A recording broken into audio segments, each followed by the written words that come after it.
Hello बच्चों, तो कैसे हो आप लोग। स्वागत है आप सभी का एक बार फिर आपके अपने चैनल द ट्यूशन क्लासेस में।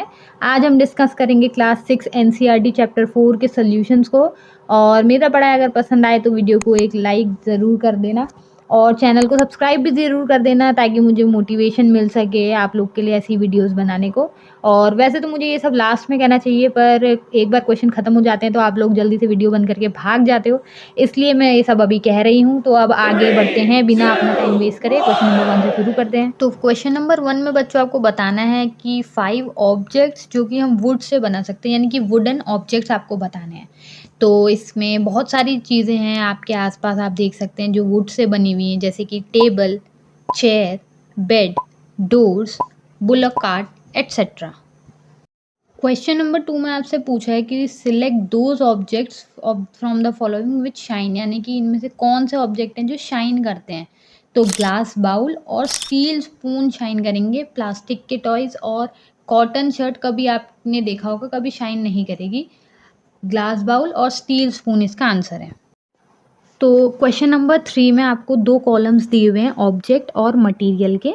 आपको अप्रोप्रिएटली मैच करना है कि ये जो ऑब्जेक्ट्स हैं ये किन मटेरियल से बने हुए हैं। देखते हैं कौन किससे बना हुआ है। बुक्स बनी हुई होती हैं पेपर से। टम्बलर, टम्बलर का मतलब होता है कोई बर्तन एक तरीके का, तो वो ग्लास से बना हो जाएगा। वैसे वुड से भी बना हो सकता है, लेकिन वुड चेयर का आंसर है, इसलिए चेयर को हम मैच करेंगे would say.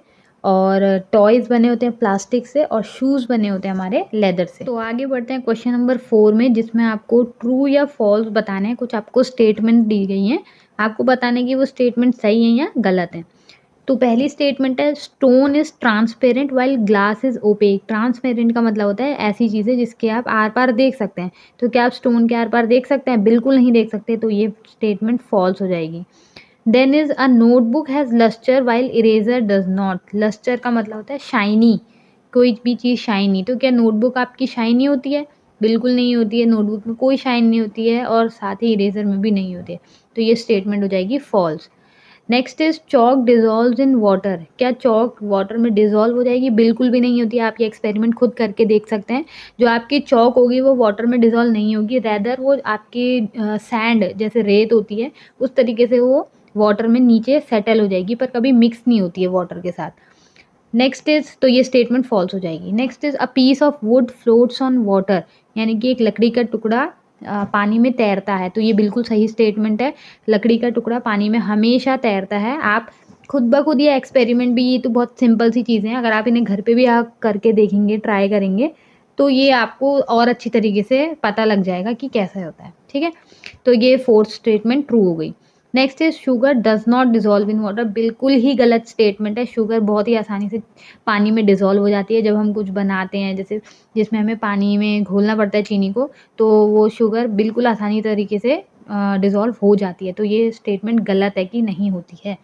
Then is oil mixes with water. ये भी बिल्कुल गलत स्टेटमेंट है। कभी भी ऑयल और वाटर मिक्स नहीं होंगे। ऑयल की डेंसिटी कम होती है, तो ऑयल हमेशा वाटर के ऊपर तैरता है। ठीक है, वो वाटर के नीचे भी नहीं जाता है, वो वाटर के ऊपर तैरेगा, लेकिन कभी मिक्स नहीं होगा।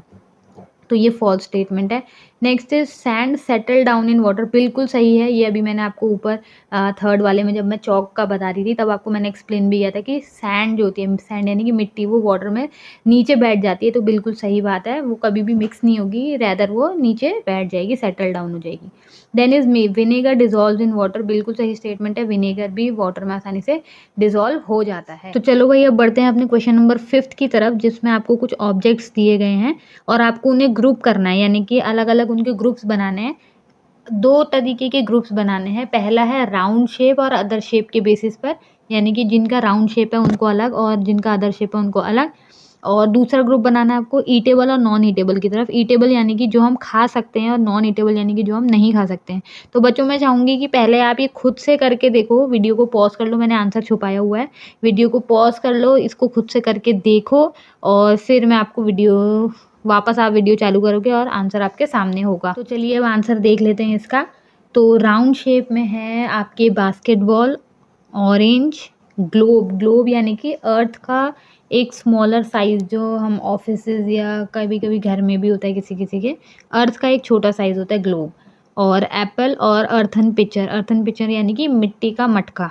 ठीक है, तो ये हो गए हमारे राउंड शेप के, और अदर शेप में आ गए वाटर और शुगर। ठीक है, तो अब दूसरा है ईटेबल और नॉन ईटेबल वाला। ये हो जाएंगे ईटेबल्स हैं इसमें हमारे वाटर, ऑरेंज, शुगर और एप्पल, और बाकी के जो बचे हैं यानी कि बास्केटबॉल, ग्लोब, अर्थन पिक्चर, ये हमारे नॉन ईटेबल्स हो। हाँ जी, तो बढ़ते हैं अपने क्वेश्चन नंबर 6 की तरफ। इसमें आपको कुछ ऐसे आइटम्स बताने हैं जो कि वाटर पे फ्लोट कर सकते हैं, और फिर उन आइटम्स में से आपको ये बताना है कि क्या वो किसी ऑयल पे या कैरोसिन, कैरोसिन मतलब मिट्टी तेल, तो क्या वो किसी ऑयल में तैर सकते हैं या नहीं तैर सकते। ठीक है, तो सबसे पहले वाटर में क्या क्या फ्लोट करेगा, वुडन ब्लॉक हो गया, paper, balloon, hair, plastic bottle, wooden logs, boat etcetera, ये आपके वाटर पे फ्लोट करेंगे। ठीक है, अब इनमें से कुछ चीज़ें जैसे कि हेयर, बलून, ये फ्लोट कर सकती हैं वाटर पे, सॉरी ऑयल पे। इनमें से जो वाटर में फ्लोट कर रही हैं उनमें से ये दो चीज़ें ऑयल पर भी फ्लोट कर सकती हैं। ठीक है, तो पहुंच चुके हैं अब अपने हम लास्ट क्वेश्चन की तरफ, जिसमें आपको कुछ चीज़ें दी हुई हैं, कुछ ऑब्जेक्ट्स दिए हुए हैं, उनमें से आपको ऑड वन आउट बताना है। ठीक है, तो पहला आपका चेयर, बेड, टेबल, बेबी और कबर्ड। इसमें से बेबी जो है वो अपना ऑड वन आउट है, क्योंकि बाकी सारी चीज़ें नॉन लिविंग है, while the baby is a living thing. Then is rose, jasmine, boat, marigold, lotus. तो भाई अब तुम क्लास 6 में हो गए हो, इतना तो पता ही होना चाहिए कि बोट इनमें से ऑड वन आउट है, क्योंकि बाकी सारी चीज़ें अपनी फ्लावर्स हैं। Then is aluminium, iron, copper, silver और सैंड। तो ये शायद आपको पता नहीं होगा, ये मेटल्स हैं जितने भी दिए हुए हैं यहाँ पर। बाकी इनमें से सबसे डिफरेंट है यहाँ पर सैंड, जो कि एक मेटल नहीं है। Then is sugar, salt, sand and copper sulphate.